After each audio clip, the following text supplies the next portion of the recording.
Assalamualaikum warahmatullahi wabarakatuh.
Innal hamdalillah nahmaduhu wa nasta'inuhu wa nastaghfiruh wa na'udzu billahi min syururi anfusina wa sayyiati a'malina.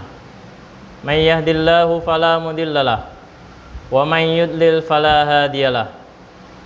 Asyhadu an la ilaha illallah wahdahu la syarikalah wa asyhadu anna Muhammadan abduhu wa rasuluhu la nabiyya ba'dah. Sallallahu alaihi wa ala alihi wa ashabihi wa ala kulli man sara ala nahjihi ila yaumina hadza wa ba'dih. Amma ba'd. Faqad qala Allah ta'ala fil Qur'anil Karim. A'udzu billahi minasy syaithanir rajim. Ya ayyuhalladzina amanu taqullaha haqqa tuqatih wa la tamutunna illa wa antum muslimun. Amma ba'd.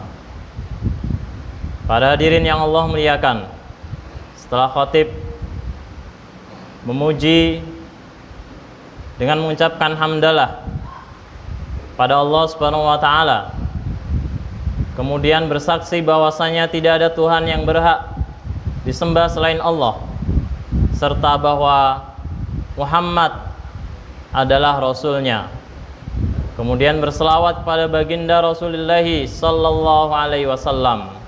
Lalu khatib mengajak diri ini dan para hadirin yang Allah muliakan agar kita senantiasa menjaga, merawat dan meningkatkan ketakwaan kita kepada Allah Subhanahu wa taala dengan sesungguh-sungguhnya takwa, dan berjuang dengan sepenuh tenaga, pikiran dan pengorbanan perasaan dan jiwa, mempertahankan ketakwaan itu hingga Allah Subhanahu wa taala mencabut nyawa kita. Para hadirin yang Allah muliakan, kita dalam beberapa hari lagi akan mengakhiri tahun 1444 Hijriah, dan kita akan masuki tahun baru Hijriah 1445 Hijriah yang ditandai dengan masuknya hilal pertama bulan Muharram.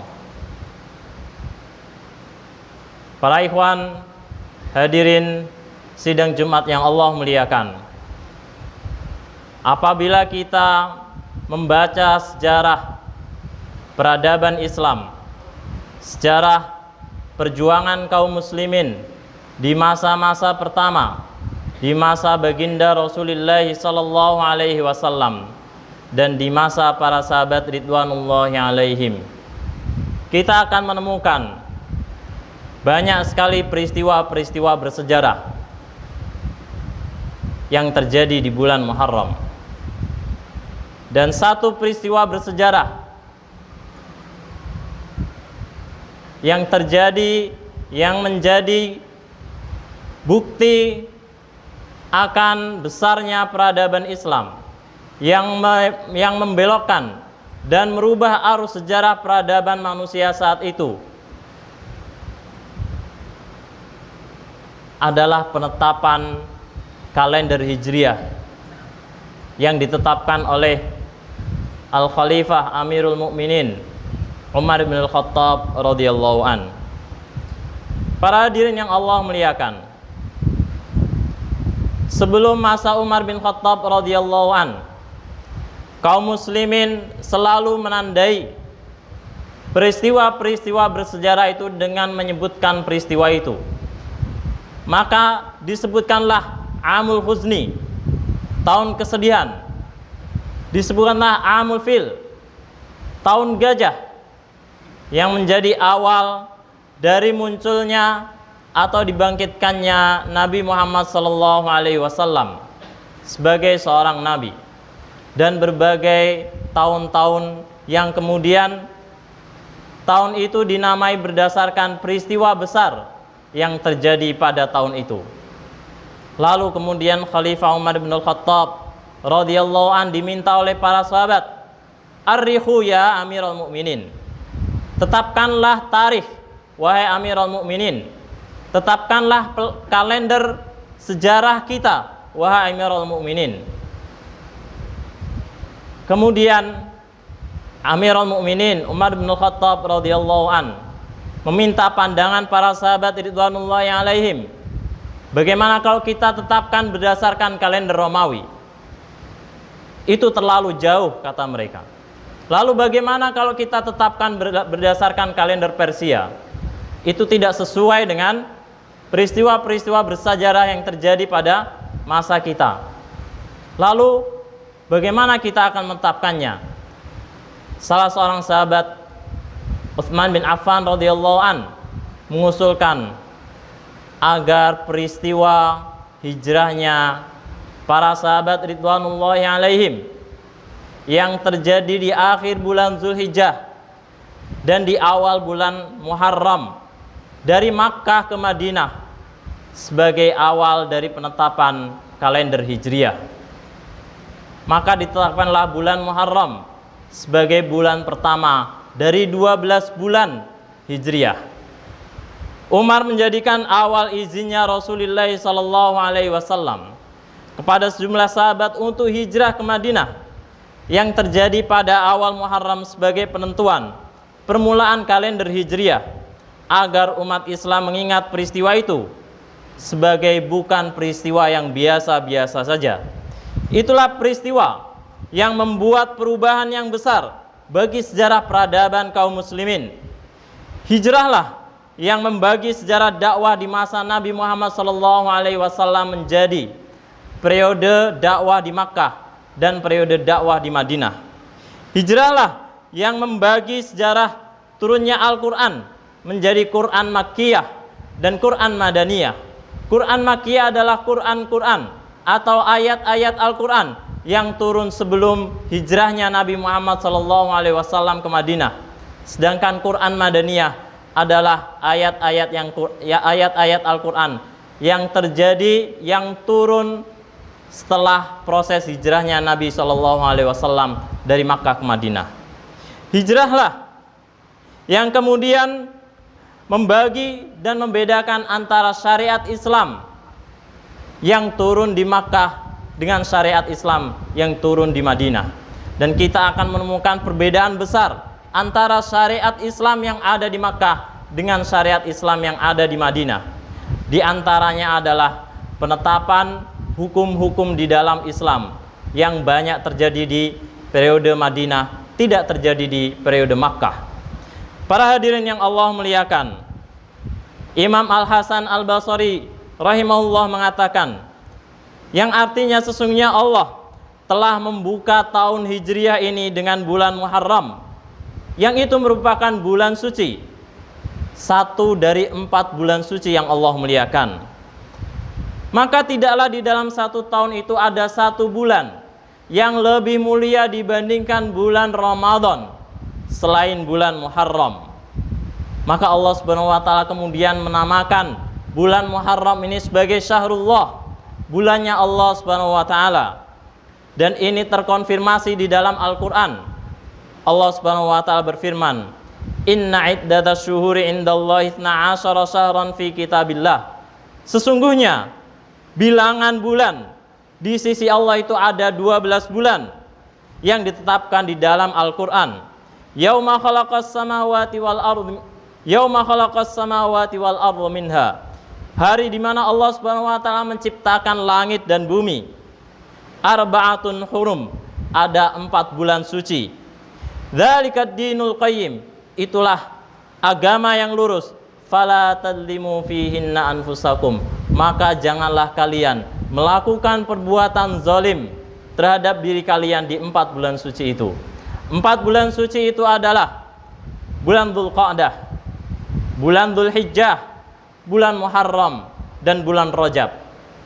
Maka saat kita memasuki, berpindah dari bulan Dzulhijjah memasuki bulan Muharram, kita berpindah dari satu bulan suci yang mulia kepada bulan suci yang mulia lainnya. Dan tidak ada perbedaan antara Dzulhijjah dan antara Muharram, selain keduanya adalah sama-sama bulan suci di mata Allah Subhanahu wa taala. Dan yang membedakan itu adalah Allah Subhanahu wa taala berdasarkan ketetapan para sahabat ridwanullahi alaihim, jadikan bulan Muharram ini sebagai bulan yang di dalamnya ada Yaum Asyura, yang kita disunahkan untuk melakukan puasa Asyura, puasa yang menghapuskan dosa-dosa yang sebelumnya dan dosa-dosa yang akan datang. Para hadirin yang Allah muliakan, apa pelajaran berharga yang bisa kita ambil dari peristiwa hijrahnya para sahabat ridwanullahi alaihim yang kemudian ditutup dengan hijrahnya Nabi Muhammad SAW bersama sahabatnya yang mulia Abu Bakar radhiyallahu an di bulan Rabiul Awal? Ada setidaknya 3 pelajaran penting yang perlu kita ambil dari peristiwa bersejarah itu. Yang pertama, bahwa kaum muslimin meninggalkan Makkah. Mereka bukan saja meninggalkan kota itu, mereka juga meninggalkan sanak saudara mereka yang mereka cintai. Mereka juga meninggalkan harta mereka yang begitu banyak. Mereka tinggalkan kebun-kebun mereka. Mereka tinggalkan perdagangan mereka. Mereka datang dari Makkah ke Madinah dengan membawa tangan kosong. Tidak ada satupun harta yang mereka bawa selain mereka membawa diri mereka. Dan ada yang jauh lebih berharga dari diri dan harta yang mereka tinggalkan itu. Jauh lebih berharga dari diri mereka. Apa itu? Yaitu menolong agama Allah Subhanahu wa taala. Maka itulah pengorbanan yang begitu besar dilakukan oleh para sahabat ridwanullahi alaihim. Mereka meninggalkan kekayaan mereka, meninggalkan sanak saudara mereka, bahkan di antara mereka ada yang meninggalkan istri dan anak-anak mereka. Mereka meninggalkan itu semata-mata karena memenuhi perintah Allah Subhanahu wa taala, agar mereka menolong agama Allah Subhanahu wa taala. Maka Allah Subhanahu wa taala memberikan janji kepada para sahabat ridwanullahi alaihim yang memiliki komitmen yang begitu tinggi untuk menolong agama Allah Subhanahu wa taala. Wala yansurannallahu may yansuruhu. Dan niscaya Allah benar-benar akan menolong hambanya yang menolongnya. Innallaha laqawiyyun aziz. Sesungguhnya Allah benar-benar maha kuat lagi maha perkasa.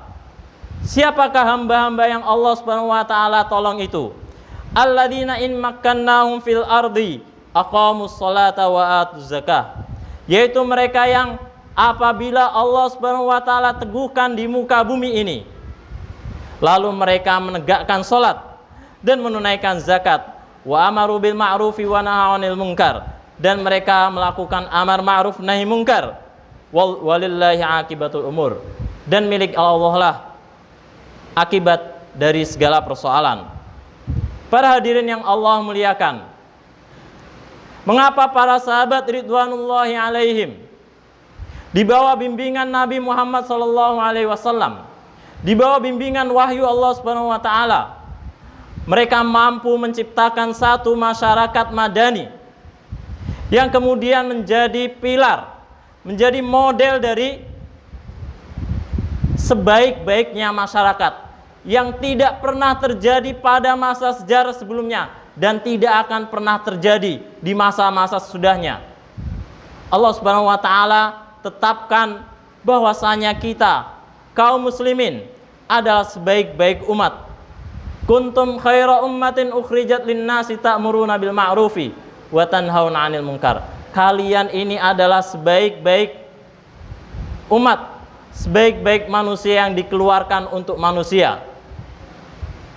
Syaratnya ta'muruna bil ma'rufi wa tanhauna 'anil munkar. Umar bin Khattab radhiyallahu an mengomentari ayat itu dengan mengatakan, takunu li awwalina wa la takunu li akhirin. Bahwa sebaik-baik umat itu tidak berlaku bagi masa sesudah kami. Sebaik-baik umat itu berlaku hanya masa awal-awal generasi Islam. Tapi kita bisa menjadi bagian dari sebaik-baik umat itu. Umar bin Khattab radhiyallahu mengatakan, fa'addu syartallah fih.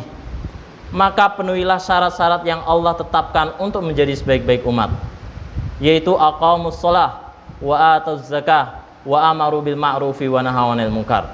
Menegakkan salat, menunaikan zakat, dan amar ma'ruf nahi munkar. Lalu pelajaran yang kedua adalah Rasulullah sallallahu alaihi wasallam setibanya di kota Madinah setelah meninggalkan Makkah, beliau segera mempersaudarakan kaum muslimin. Rasulullah sallallahu alaihi wasallam mengikatkan ukhuwah Islamiyah antara kaum Muhajirin dan kaum Ansar. Beliau sallallahu alaihi wasallam juga mempersaudarakan suku-suku yang ada di Madinah. Di antaranya adalah suku Aus dan suku Khazraj, yang sebelumnya dua suku ini senantiasa berperang satu sama lain. Namun setelah datangnya Islam, Allah Subhanahu wa taala mentaklif hati-hati mereka, menghimpun hati-hati mereka dengan rahmatnya, dengan kasih sayangnya. Itulah hakikat dari persaudaraan kaum muslimin, bahwa ia melintasi darah, ia melintasi suku, ia melintasi nasionalisme. Yang mengikat persaudaraan di antara kita kaum muslimin satu sama lain adalah akidah, adalah keimanan kepada Allah Subhanahu wa taala. Dan Allah Subhanahu wa taala tegaskan ini di dalam Al-Qur'an, innamal mu'minuna ikhwah. Sesungguhnya hanyalah orang-orang mukmin itu bersaudara. Maka kita akan menemukan betapa wujud persaudaraan itu ditampilkan dengan begitu indah, dengan begitu baik oleh baginda Rasulullah SAW terhadap para sahabatnya ridwanullahi alaihim. Allah Subhanahu wa taala kemudian mengabadikan peristiwa bersejarah tentang persaudaraan kaum Muhajirin dan Ansar ini di dalam Al-Qur'an. Walladzina tabawwa'ud dara wal imana min qablihim yuhibbuna man hajara ilaihim wala yajiduna fi sudurihim hajah mimma utu wa yu'thiruna ala anfusihim walau kana bihim khasasah wa may yuqashuha nafsihi faulaika humul muflihun. Dan orang-orang yang telah menempati Madinah dan telah menetapi keimanan, yaitu orang-orang Muhajirin min qablihim, dari sebelum mereka, yuhibbuna man hajara ilaihim, mereka mencintai orang-orang yang hijrah kepada mereka, wala yajiduna fi sudurihim hajah, dan mereka tidak mendapati sedikit pun di dalam hati mereka kebutuhan, mimma utu, dari apa yang diberikan oleh orang-orang Ansar, wa yu'thiruna ala anfusim, dan orang-orang Ansar itu mendahulukan atas diri mereka, mendahulukan atas orang lain daripada diri mereka, walau kana bihim khasasah, meskipun apa yang didahulukan itu memiliki keistimewaan di dalam hati mereka. Maka kita mendengar di dalam sejarah ada bahkan di antara sahabat yang mengatakan merelakan akan menceraikan istrinya untuk kaum Muhajirin. Ada di antara mereka yang menghibahkan harta mereka, kebun mereka kepada kaum Muhajirin. Salah satunya itu kepada Abdurrahman bin Auf radhiyallahu an. Namun Abdurrahman bin Auf radhiyallahu an menolak dan meminta kepada sahabatnya agar ditunjukkan kepadanya pasar. Itulah wujud dari persaudaraan antara kaum Muhajirin dan Ansar. Lalu Allah Subhanahu wa taala melanjutkan ayat itu, walladzina ja'u min ba'dihim, dan orang-orang yang datang sesudah mereka. Para ahli tafsir mengatakan orang-orang yang datang sesudah mereka ini di antaranya juga adalah para sahabat dan kita yang datang setelah mereka. Apa yang kita katakan kepada mereka kaum Muhajirin dan Ansar, atau apa yang dikatakan oleh orang-orang Muhajirin terhadap orang Ansar? Yaquluna rabbana ighfir lana, mereka berkata, ya Rabb, wahai Tuhan kami, ampunilah dosa-dosa kami, wali ikhwanina alladzina sabaquna bil iman, dan kepada saudara-saudara kami yang telah mendahului kami dalam keimanan. Wala taj'al fi qulubina ghillal lil ladzina amanu, dan jangan engkau menjadikan di dalam hatiku, di dalam hati kami ada terbetik sedikit rasa benci pada mereka, orang-orang yang beriman. Rabbana innaka ra'ufur rahim, wahai Tuhan kami, sesungguhnya engkau maha ra'uf, lagi maha penyayang. Kemudian pelajaran yang terakhir dari peristiwa hijrahnya Nabi Muhammad sallallahu alaihi wasallam beserta para sahabat ridwanullahi alaihim adalah bahwa makna hijrah pada hakikatnya bukan adalah perpindahan dari satu tempat ke tempat yang lain, melainkan perpindahan dari satu kebiasaan buruk pada satu kebiasaan baik, berpindah dari satu kemaksiatan menuju ketaatan kepada Allah Subhanahu wa taala. Itulah hakikat dari hijrah yang dilakukan oleh baginda Rasulullah sallallahu alaihi wasallam dan para sahabat ridwanullahi alaihim. Mereka mengkhawatirkan agama mereka, mereka mengkhawatirkan keimanan mereka akan goyah apabila mereka terus mendiami kota Makkah. Maka demi menyelamatkan agama mereka, demi menyelamatkan keimanan mereka, mereka meninggalkan negeri yang ia berkahi, negeri yang tandus, dan meninggalkan begitu banyak kenangan itu ke negeri Madinah. Para hadirin yang Allah muliakan, inilah hakikat perubahan. Ibnu Qayyim al-Jauziyah rahimahullah mengatakan di dalam kitab Al-Fawaid, bahwa apabila kita ingin melakukan perubahan, maka sebaik-baik perubahan itu adalah dimulai dengan perubahan alam berpikir kita. Karena itulah mabda'u kulli ilmin nadhari, itulah awal mula dari segala ilmu, itulah awal mula dari munculnya karakter dan kepribadian. Pikiran adalah tempat bermulanya segala tindak tanduk perilaku manusia. Pikiran adalah awal mula dari terbentuknya karakter dan kepribadian. Maka cara yang paling mudah dan cara yang paling tepat bagi kita di dalam melakukan perubahan di dalam hidup kita adalah melakukan perubahan di dalam alam pikiran kita. Dan tidak ada perubahan yang terbaik yang kita lakukan di dalam alam pikiran kita selain belajar menuntut ilmu agama. Dan tidak ada yang paling baik dari persoalan-persoalan agama yang kita pelajari selain persoalan tauhidullah, yaitu ma'rifatullah, mengenali Allah Subhanahu wa taala. Maka Imam Ibnu Qayyim Al-Jauziyah rahimahullahu taala mengatakan bahwa apabila seseorang melakukan perubahan di alam pikirannya dengan cara terus mengingat Allah Subhanahu wa taala, dengan cara berpikir untuk bagaimana caranya mencari ridha Allah Subhanahu wa taala dan menemukan cinta Allah Subhanahu wa taala, maka dia telah melakukan perubahan yang terbaik pada dirinya. Hadanallahu iyyakum wal afu minkum, barakallahu li wa lakum fil Qur'anil Karim. Wa na'udzu billahi minasyaitonir rajim.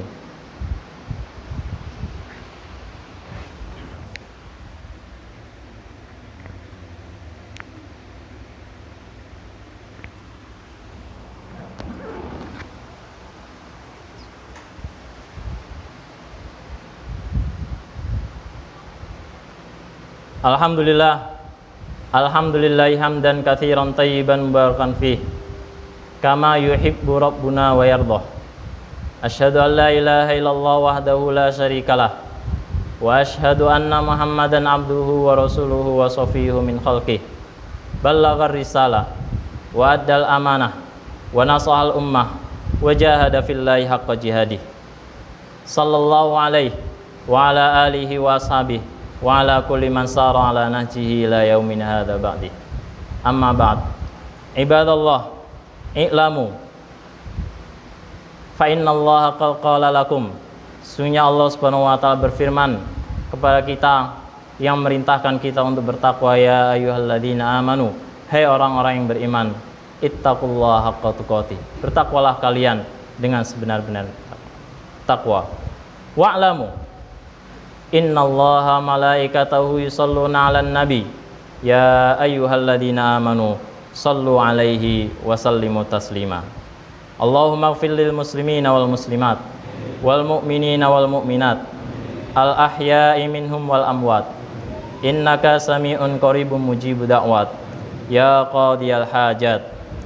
Rabbana ighfir lana wa li ikhwanina alladzina sabaquna bil iman wa la taj'al fi qulubina ghillan lil ladzina amanu rabbana innaka ra'ufur rahim. Rabbana ighfir lana wa liwalidayna warhamhuma kama rabbayana shighara.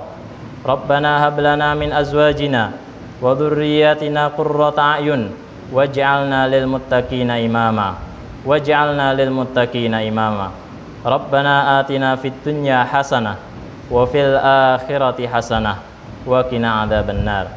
Ibadallah, innallaha ya'murukum bil 'adli wal ihsan wa ita'i dzil qurba wa yanha 'anil fahsya'i wal munkari wal baghi, ya'idukum la'allakum tadhakkarun.